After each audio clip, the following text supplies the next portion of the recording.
welcome everybody. Welcome back. Today I'm gonna make some. I'm gonna get cooking for you. I'm gonna make some a breakfast burrito. I'm gonna show you that. I'm gonna show you kind of how to do. It'll kind of teach you how to scramble eggs, make omelets, and everything like that. Because the process of making the eggs for the breakfast burrito is exactly the same. Um, but y'all, before I get started, I gotta tell you, I filmed this whole video yesterday, but yesterday just wasn't my day. Murphy was in full effect. Okay, filmed the video, was having issues with the camera, so much so that when I transferred one of the file basically got deleted because I did it improperly. I was trying to do it in a rush. And then I tried to live stream a DJ session, and the video just froze. Like, I couldn't even get it going. So I got to adjust that, see what was going on with that. And then to top it all off, I was cooking last night. And not to say this to scare you, because this is a beginner's cooking channel, but not to say this to scare you. I sliced my finger with when I was slicing potatoes. Because I wasn't wearing the proper PPE, right?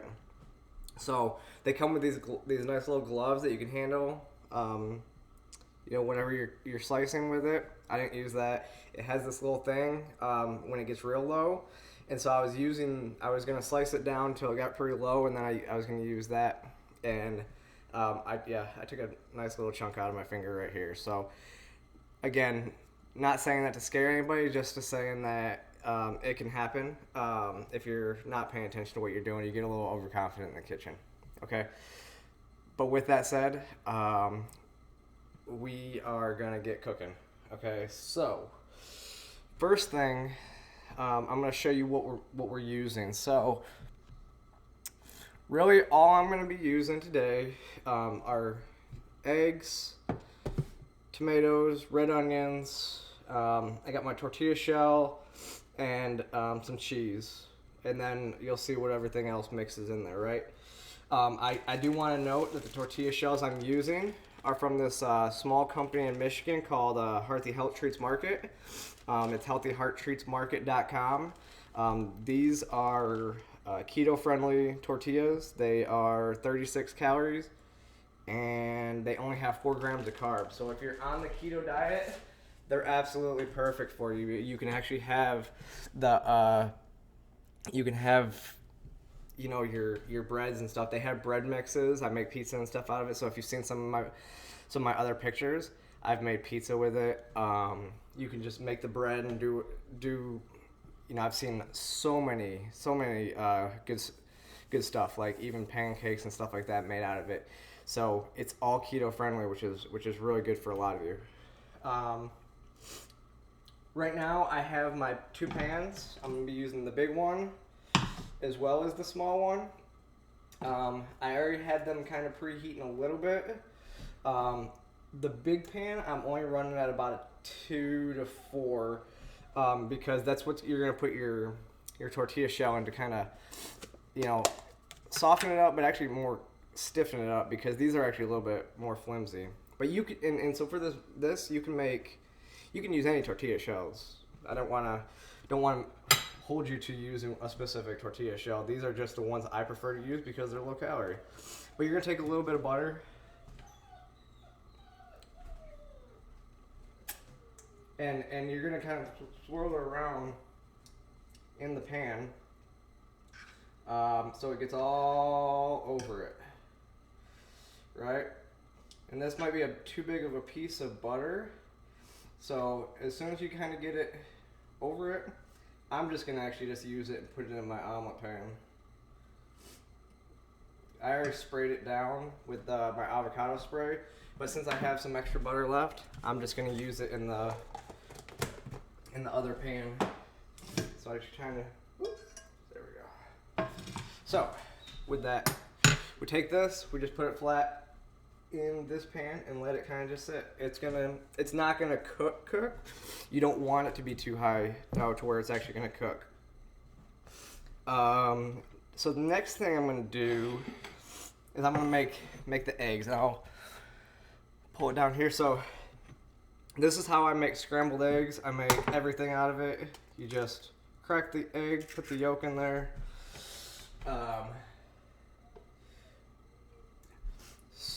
And then you take a little bit of milk. Let me see. That's probably good. The more milk you use, the fluffier it's going to be. I might have even used a little bit too much, but then you just kind of, you whisk it in there, right? So it turns like this nice little yellow color. You're just going to whisk it together. I just use a fork. You can use a whisk. Just use a fork. You don't need a lot of milk. But it's all dependent on, what you like. Again, this is the same way you make any other omelet. You can make it with, 2, 3, 4 eggs. It's the same way. Same with scrambled eggs. You just make it all together. You mix it up the same way. The only difference is scrambled eggs, once you put them in the pan. Once you put it in the pan, it doesn't make as big of a difference because it's gonna you don't have to have like a general consistency on the bottom. Stella, stop it. You don't need the general consistency. You can kind of mix it all up and everything together. So the next thing, I'm just gonna prepare my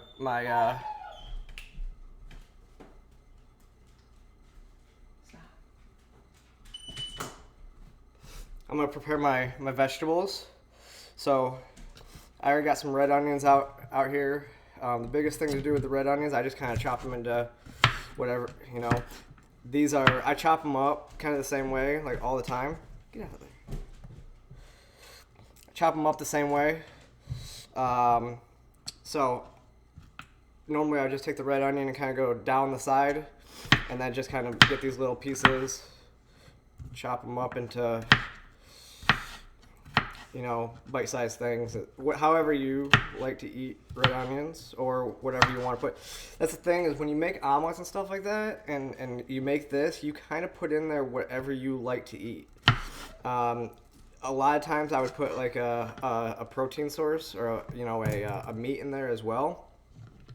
But today we're not really gonna need to do that. We're just gonna make it a straight veggie omelet or straight veggie breakfast burrito. So I like to use this paring knife when cutting tomatoes because I go up and then I kind of come down.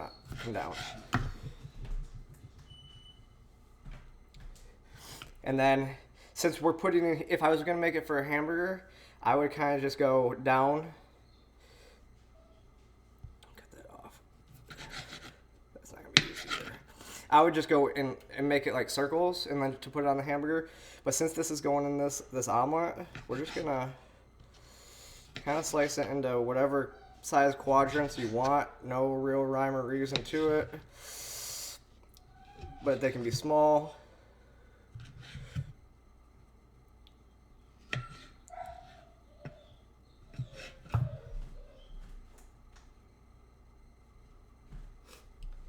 Okay.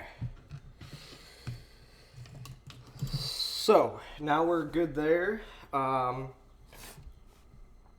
my veggies are cut. Basically now what I'm going to do is I'm just going to take this, put it in the pan, and it'll start cooking. Right now you want to keep it pretty much on low heat almost the whole time you cook it, because with omelets and whatever, you want it to cook all the way through. If you have it too high a heat, you're not going to get a consistency. The egg's not going to cook all the way through. So I'm only on like 3 right now. I'm actually going to turn it up to about 4. And it'll start cooking. Before it even gets really going, I like to use Cholula sauce on a lot of stuff, just to make the and for eggs, I really love this the chili garlic stuff, because you just kind of sprinkle it in there, and then just let it kind of give it more flavor, right?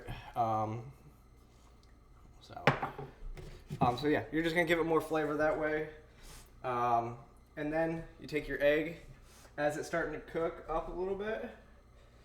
You take your egg, you just start kind of peeling it apart, putting it kind of like in small little chunks in there.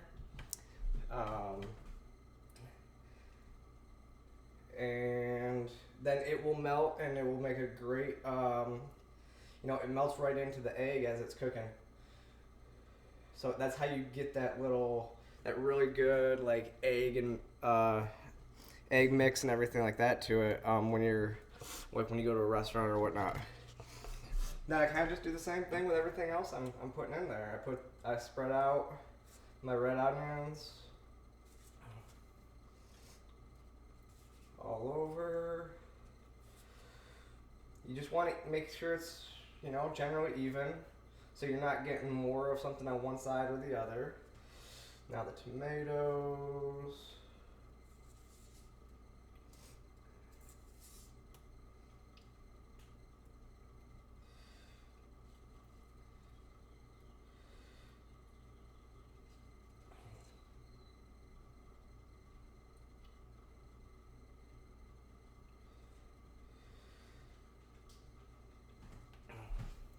Okay, so here's kind of what that looks like now.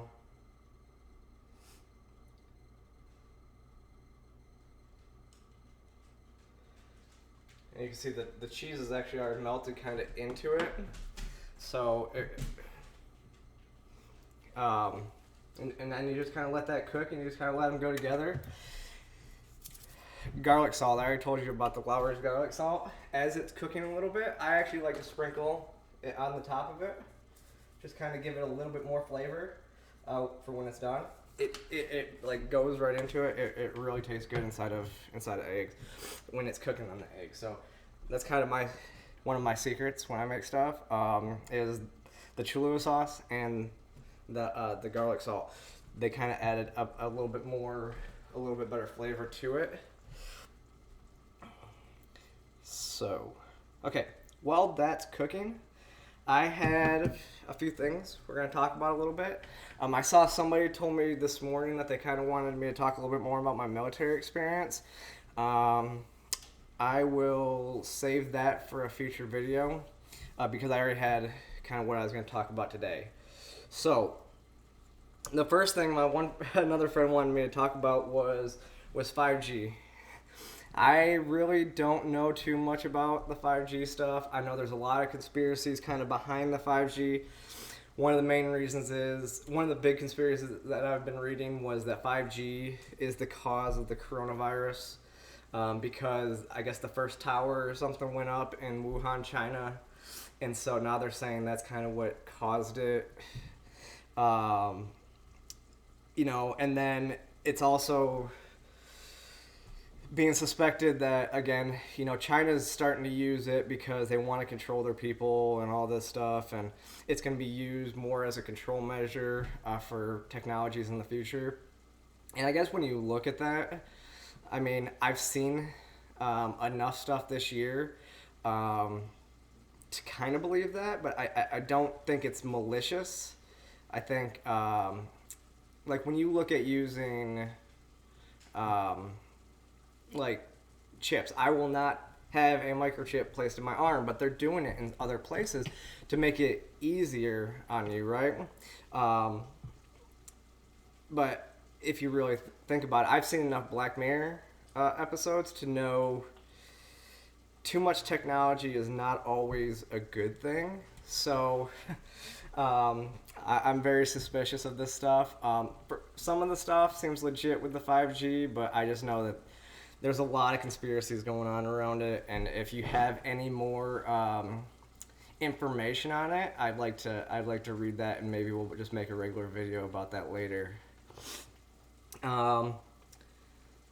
Next thing, I wasn't even really going to talk about this, but then there's just been so much going on with coronavirus and everything else lately with police officers and everything like that. So obviously we know yesterday there was the protest in Lansing, Michigan.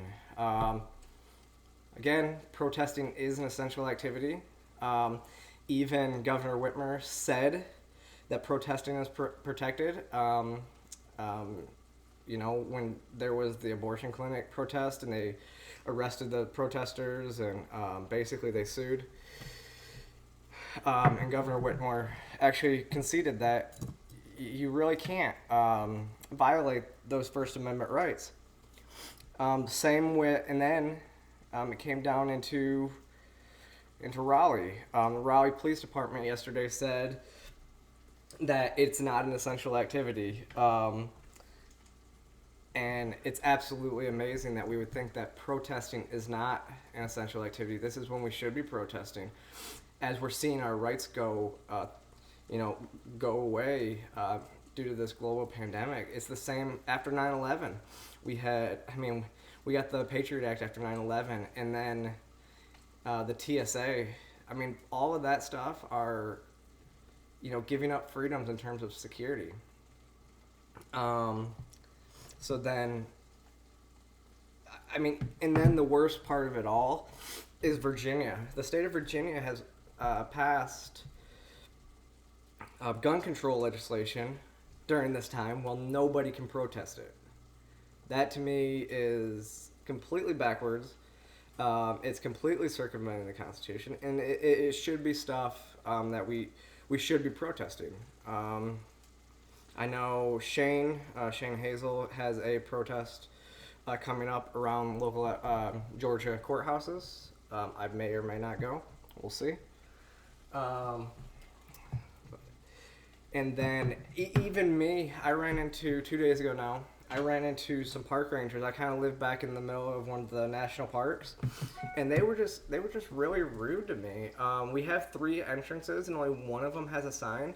And originally, the sign was just that it was closed for. It was closed just for parking. If you lived in the area, you could still use it and get fresh air and everything like that. Well, I was walking out, and they stopped me and said it was closed, and I kind of mentioned that. I thought that's what it was. They said it was no. Said that, well, but Governor Kemp's orders. They said, well, it's a national park. Okay, that's true. But then again, my taxpayers pay for it. So to tell me I can't pay, I have to pay for something that I can't even use it, or you have the discretion of when I use it. It again, that's just the way that government operates and the Fed operates, and the state governments operate the same way in a lot of respects too. It's like you pay for this stuff through taxes, and then you don't even get to use it. And it wouldn't have been so bad yesterday or the other day if they had just said it's closed. Not been so rude, but then they called me sir, and I didn't mind that so much, even though I was wearing a pink tank top and crop leggings. But that I didn't mind that so much because I get that. But then it was or whatever you identify as, condescendingly after that. And that made me realize again just how much even the wokeness is hurting the community, because people are getting annoyed by it. I wasn't going to say anything about it, misgendering, but they're getting bad to even it was condescending. And that's kind of, it was just the annoyance of having to say that you could tell it was how the wokenesses are hurting us. I was viewed through a lens that was based on what they perceived from the woke left crowd. So I think that they should have. They shouldn't have even said that. They should just address the issue, and we both could have went on. But I'm not gonna. It is what it is. Again, I'm not gonna make a big fuss about it. But what I am gonna make a big fuss about is my next topic. So there has been another run on this week very heavily that Arielle Scarcella is a TERF. Let's talk about this. She's not a TERF. Again, I was in one of her videos. She doesn't hate trans people. She's not a transphobe. She absolutely cares about the community, but the problem with the woke crowd is that I'm the wrong kind of trans person, because I'm logical. I don't believe in everything that they believe in, so they're gonna attack me just as much as they attack her. Um, but she's standing up for trans rights. I've seen so much misinformation of people that don't watch her videos this week that it's absolutely amazing. My friend Mars actually like created a video or some, I forget what it was, about her, and it said can't even remember what it said off the top of my head. But the thing was, is they then all of a sudden saying that was something that Arielle said because she retweeted it, and it was in defense of her, but it was a trans man who was saying it about Arielle. Arielle's not a TERF. She loves us. Another thing that they were saying is that she. Let's get one thing straight too. Arielle has never once said she doesn't believe that lesbians can't be attracted to trans women. Never once said that. It gets attributed to her because of what she says about genital preferences in lesbians as well. If you're not attracted to a trans person, that doesn't make you a transphobe. But if you are, that doesn't also make you a non-lesbian, right? I think I've heard her even say she would date a post-op transsexual. So they just don't even listen to her videos. And I want to push people to her videos. Her content was demonetized recently. So go check her out. Fight for her here on YouTube. Fight for her on Twitter. And, you know, she's a really, really good person who really cares about women and trans women, as you saw in her last video that I was in. She cares about everything, and she has us on her channel usually when she talks about, you know, trans people. So that's all I'm really gonna say about that.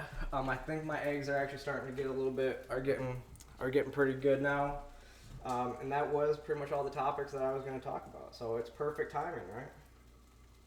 So when you're looking at the eggs, you kind of want to make sure you can see they're all nice and fluffed up around the edge now.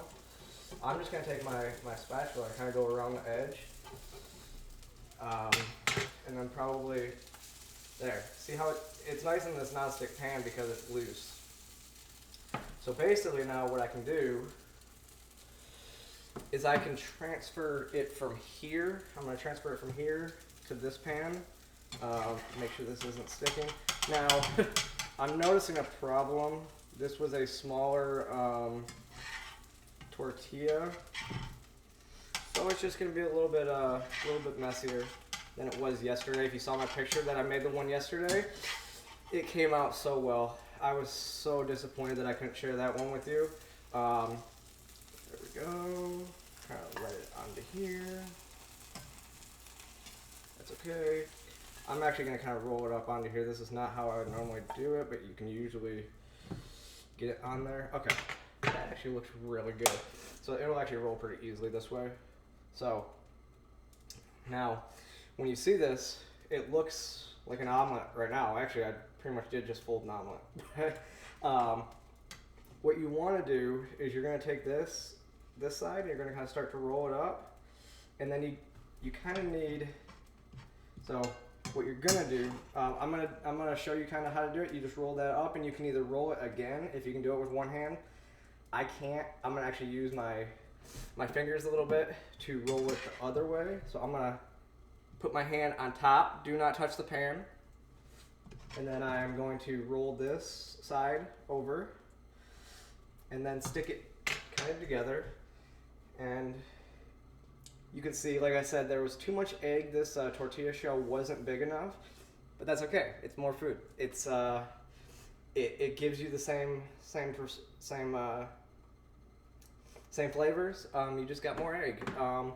It doesn't need to necessarily look pretty, so which is a good thing, because this one kind of, as I take it out, I will put it on the plate.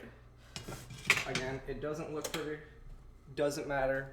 It's gonna taste delicious. So if you see it, this is gonna taste amazing. I can't wait to eat it. And I am thankful that you guys have tuned in. And And let's, barring any issues, this video went spectacularly. So, thank you again for joining. Hit the like button, subscribe on here. Check me out on Twitter. Check me out on Instagram. 934.com. I am getting ready to write. I was going to write yesterday, but everything was just going wrong, so I didn't write my next chapter of the difference between men and women. So that'll be coming out soon. I appreciate everybody tuning in, and I look forward to seeing you in later videos. Thank you.